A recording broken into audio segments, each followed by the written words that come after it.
नमस्कार साथियों, welcome back our YouTube channel Karma. आज हम लोग जो है बीए सेकेंड ईयर तृतीय सेमेस्टर के सिलेबस के आधार पर जो है आज हम लोग एक most important and valuable topic जो हमारा है इल्तुतमिश का परिचय, अर्थात इल्तुतमिश जो थे इतिहास में जो गुलाम वंश अर्थात दिल्ली सल्तनत के अंतर्गत जो गुलाम वंश का संपूर्ण काल 1206 ईस्वी से लेकर के जो है 1290 ईस्वी तक जो है इसका शासनकाल रहा था। उसके अंतर्गत दूसरा और जो है कि माना जाता है कि गुलाम वंश के बाद जो है उसका वास्तविक संस्थापक इसे माना गया है। ये जो है कि सूत्रों से पता चलता है। तो दोस्तों देखिए, इसके बारे में हम लोग जो है विस्तार पूर्वक यहाँ अध्ययन करेंगे इल्तुतमिश का परिचय।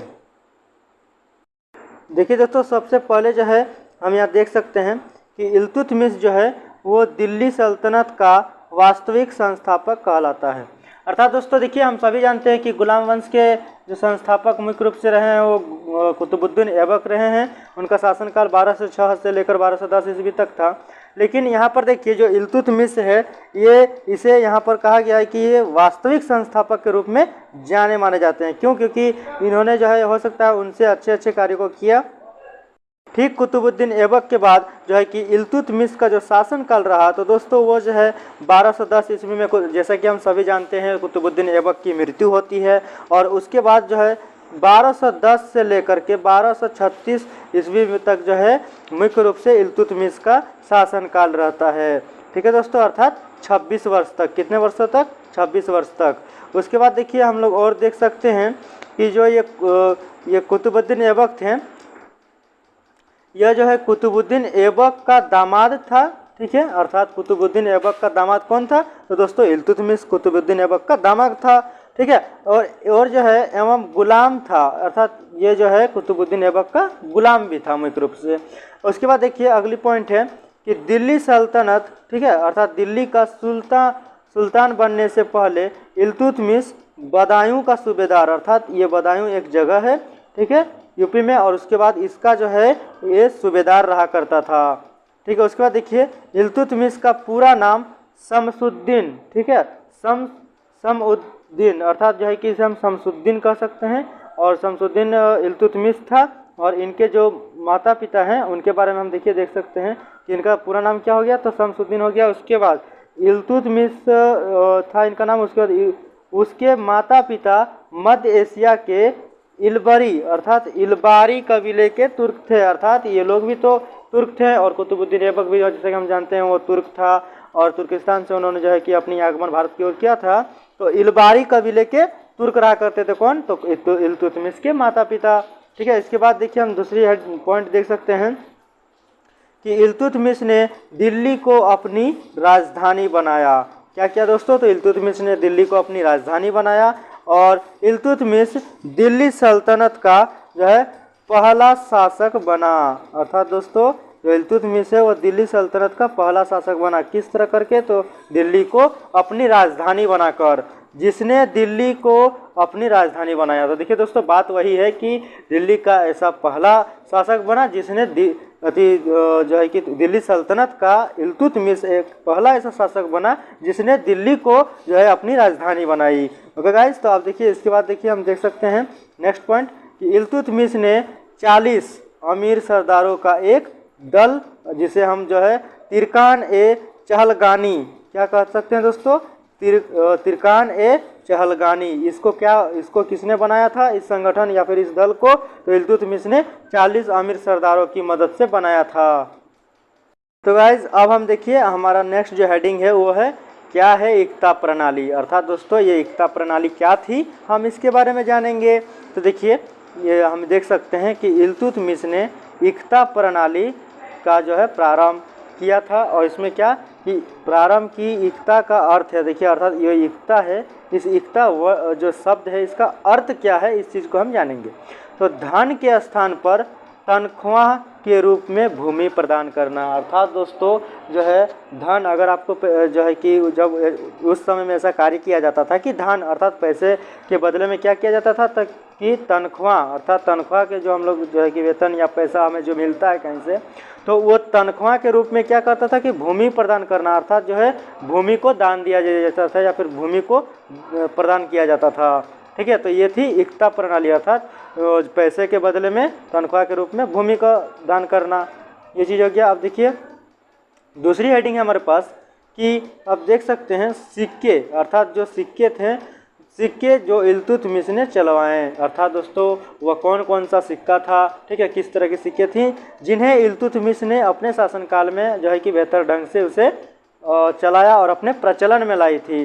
तो क्या था दोस्तों, देखिए कि इल्तुतमिश पहला ऐसा तुर्क था, अर्थात तुर्क शासक था जिसने शुद्ध अरबी सिक्के चलवाए। तो क्या किए दोस्तों, शुद्ध अरबी सिक्के चलवाए, ठीक है। इसके बाद क्या, तो देखिए और हम देख सकते हैं इनके बारे में कि जो इल्तुतमिश थे इन्होंने जो है चांदी के टका, ठीक है, चांदी के टका तथा तांबे के जीतल, चांदी के टका एवं तांबे के जीतल का प्रचलन किया, अर्थात दोस्तों चलवाया।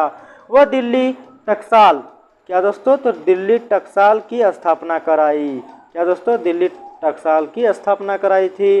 अब देखिए हम नेक्स्ट हेडिंग को पढ़ेंगे और नेक्स्ट हेडिंग है हमारे पास इमारतें जो इल्तुतमिश ने बनवाई थी। तो दोस्तों वो कौन कौन सी इमारतें थे जिनको इल्तुतमिश ने बनवाया था, तो हम देख सकते हैं कि भारत, अर्थात भारत में पहला मकबरा इल्तुतमिश ने बनवाया। भारत में देखिए दोस्तों जो होल इंडिया है हमारे पास, इस पूरे इंडिया में पहला मकबरा इल्तुतमिश ने बनवाया। इस जो है इसे बनवाया, इसने दिल्ली में स्वयं के मकबरे का भी निर्माण कराया जो कि स्क्रिच शैली से जो है बना भारत का पहला मकबरा माना जाता है। अर्थात दोस्तों इसने स्वयं का मकबरा बनाया था, का निर्माण करके जो है कि उसको क्या किया कि जो स्क्रिच शैली, कौन सी शैली दोस्तों, तो स्क्रिच शैली में बनाया था, जो भारत का पहला मकबरा माना जाता है।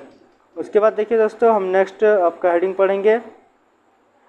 देखिए मोस्ट इंपॉर्टेंट लाइन दोस्तों कि कुतुब मीनार जो था, जो 240 फीट की उसकी ऊंचाई थी कुल, जो कुतुब मीनार का निर्माण कार्य प्रारंभ किया था कुतुबुद्दीन ऐबक ने, तो उस कुतुब मीनार को जो है इल्तुतमिश ने पूरा करवाया। वह अजमेर अर्थात जो अजमेर की मस्जिद था जिसे जो है कुतुबुद्दीन ऐबक ने प्रारंभ किया था, उसे इस जो है इल्तुतमिश ने पूरा करवाया था इस निर्माण कार्य को।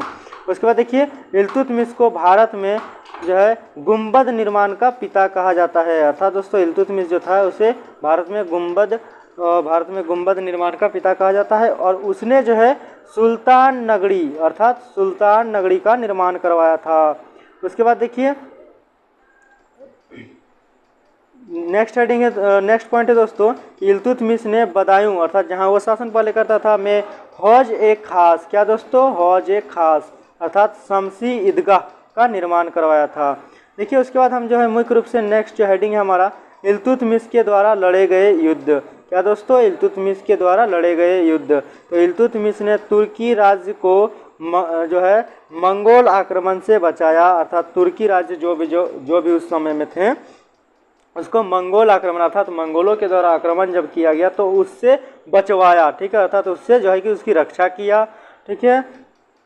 ठीक उसके बाद देखिए दोस्तों आप देख सकते हैं कि इन्होंने क्या किया कि जो है इल्तुतमिश ने, ठीक है, इल्तुतमिश ने 1206 में, देखिए इल्तुतमिश ने जो क्या किया कि 1206 में जो है बंगाल पर विजय पाकर बंगाल को दिल्ली सल्तनत का इक्ता अर्थात सूबा बनाया। अर्थात दोस्तों जो है अपने में जो है मिला लिया गया, किसको, तो बंगाल को। बंगाल पर विजय कब पाया गया था, तो इल्तुतमिश ने 1226 ईस्वी में बंगाल पर विजय पा लिया था।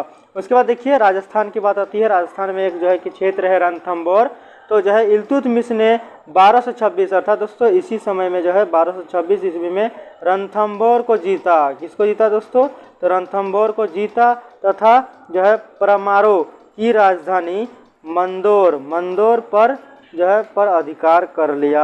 क्या कर लिया दोस्तों, तो मंदोर पर अधिकार कर लिया जो परमारो की राजधानी थी, ठीक है। उसके बाद देखिए नेक्स्ट हमारा पॉइंट है कि इल्तुतमिश की सेना हस्म ए कल्ब या कल्ब ए सुल्तानी कहलाती थी। तो ये कहलाती थी, इसको इल्तुतमिश की सेना का जो है कहा जाता था इसको। उसके बाद देखिए दोस्तों हमारा नेक्स्ट जो हेडिंग है वो नेक्स्ट जो हमारा पॉइंट है वो है इल्तुतमिश के काल में मंगोलों ने चंगेज खां के नेतृत्व में भारत पर आक्रमण किया।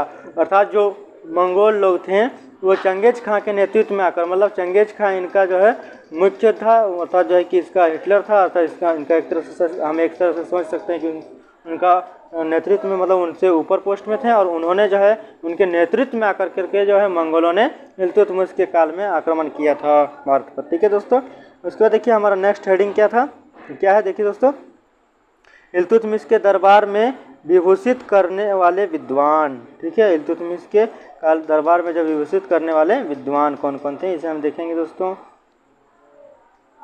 देखिए दोस्तों, आप देख सकते हैं कि जो कौन कौन विद्वान थे, तो इल्तुतमिश का प्रधानमंत्री जो है कि देखिए दोस्तों इल्तुतमिश का जो है प्रधानमंत्री अर्थात जो इसका मुख्य जो कौन था, तो निजामुल मुल्क जुनैदी था। देखिए दोस्तों, इस नाम को आपको बेशक जो है बहुत बेहतर ढंग से याद रखना है कि इसका जो प्रधानमंत्री था जो है कि इसका इल्तुतमिश का प्रधान था, उसका क्या नाम था, तो निजामुल क्या दोस्तों, निजामुल मुल्क। ठीक है, निजामुल मुल्क जुनैदी, क्या दोस्तों, निजामुल मुल्क जुनैदी, ये उसका नाम था उसके प्रधान का, जो प्रसिद्ध विद्वान था। क्या था दोस्तों, प्रसिद्ध विद्वान था। दूसरा देखिए, दूसरा इल्तुतमिश के दरबारी लेखक का नाम मिनहाज उस सिराज था। ठीक है, जो जिसने जो है प्रसिद्ध ग्रंथ तबकाते नासिरी की रचना की थी।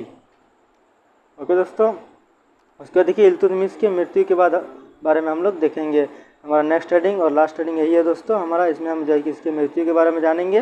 तो इल्तुतमिश जो है इसकी मृत्यु के बारे में देखेंगे कि बनाया, ठीक है, बयाना पर, अर्थात बयाना एक जगह है, बयाना पर आक्रमण करने, ठीक है, करने जाते समय, अर्थात बयाना एक जगह है जहाँ पर इल्तुतमिश आक्रमण करने के लिए जा रहे थे, अर्थात जाते समय, अर्थात जो है जो वो जा रहे हैं तो उसी समय एकदम जो है कि तत्कालीन समय में इल्तुतमिश जो है रोगग्रस्त हो जाने के कारण, अर्थात दोस्तों रोग से पीड़ित होने जाने के कारण, रोग से ग्रस्त हो जाने के कारण जो है इनकी जो है मृत्यु कब होती है, 30 अप्रैल 1236 ईस्वी में। कब दोस्तों, 30 अप्रैल 1236 ईस्वी में।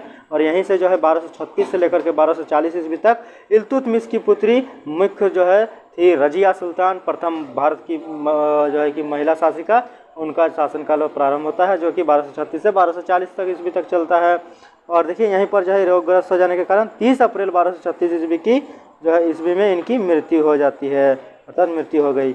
उसके बाद देखिए दोस्तों, इससे जो है कि आपका एग्ज़ाम जब आता है तो इसके एग्ज़ाम में इस तरह के क्वेश्चन पूछते हैं इल्तुतमिश के जो है कि किस तरह का गुलाम था इल्तुतमिश के बारे में, अर्थात उसकी उपलब्धियों के बारे में इस तरह से पूछ सकता है, उसकी कठिनाइयों के बारे में पूछ सकता है, तो आप इसका तैयार रखें। और देखिए दोस्तों, इसके बाद इस तरह से प्रश्न बनने वाले प्रमुख प्रश्न क्या है, तो देखिए इल्तुतमिश द्वारा गठित चालीसा या तुर्कान ए चहलगानी जो उन्होंने दल बनाकर रखा था, संगठन बनाकर रखा था, तो वो क्या था, उससे इससे संबंधित भी आपसे प्रश्न आ सकते हैं या फिर संबंधित था। तो देखिए इसके ऑब्जेक्टिव टाइप के क्वेश्चन है, तो यहाँ पर आप देख सकते हैं 40 सैन्य अधिकारियों के समूह से, ठीक है, ये तो पहला हो गया। दूसरा, सुल्तान के दरबार 40 विद्वानों के समूह से, ठीक है। उसके बाद देखिए दोस्तों, या तीसरा देखिए, तीसरा है सुल्तान द्वारा गठित 40 तुर्की दास व उच्च कुल के गैर तुर्की अधिकारियों के समूह से। और चौथा है उपयुक्त में से कोई नहीं। आपको 4 में से किसी एक का आंसर देना है, जो एक सही राइट आंसर है। आप अगर जो है कि आप जो है कि इस वीडियो के अंत में कमेंट बॉक्स में आंसर कर सकते हैं। और देखिए दूसरा एक मोस्ट इंपॉर्टेंट फिर से क्वेश्चन है, देखिए दोस्तों कि दिल्ली का, ठीक है, दिल्ली सल्तनत का वह कौन सा प्रथम सुल्तान था जिसने शुद्ध अरबी सिक्के टंके तथा जीतल जारी करवाया था। तो जो है कि आपने अगर इस वीडियो को अच्छे से ध्यान से देखा है तो आपको इस क्वेश्चन का आंसर पता हो जाना चाहिए, मैं उम्मीद करता हूँ। ठीक है दोस्तों, ये जिसका आंसर है। उसके बाद देखिए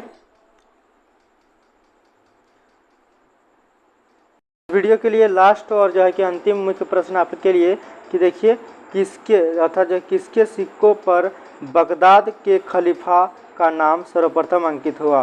दोस्तों देखिए 4 में से एक कोई आंसर है। आप जो है कि अगर आपको राइट आंसर पता है तो आप कमेंट कर सकते हैं, बिकॉज की सारी चीज़ों को मैंने यहीं पर जो पढ़ाया है, यहीं से इस सारे क्वेश्चन को लिया गया है। ओके गाइज, तो फिलहाल आज के लिए तो नमस्कार, फिर मिलते हैं नेक्स्ट वीडियो में और एक इतिहास के most important and valuable topic के साथ। तब तक के लिए आप अपना ध्यान रखें। टेक केयर, बाय बाय और thanks for watching this video और कर्मा एजुकेशनल को सपोर्ट करने के लिए। और साथ ही साथ जो है अगर आपको वीडियो अच्छी लगी, कंटेंट सारे समझ में आए होंगे, तो वीडियो को प्लीज़ लाइक कर दीजिए और साथ साथ अगर चैनल पर नए हैं तो चैनल को सब्सक्राइब कर लीजिए। ओके गाइस, धन्यवाद, बाय बाय।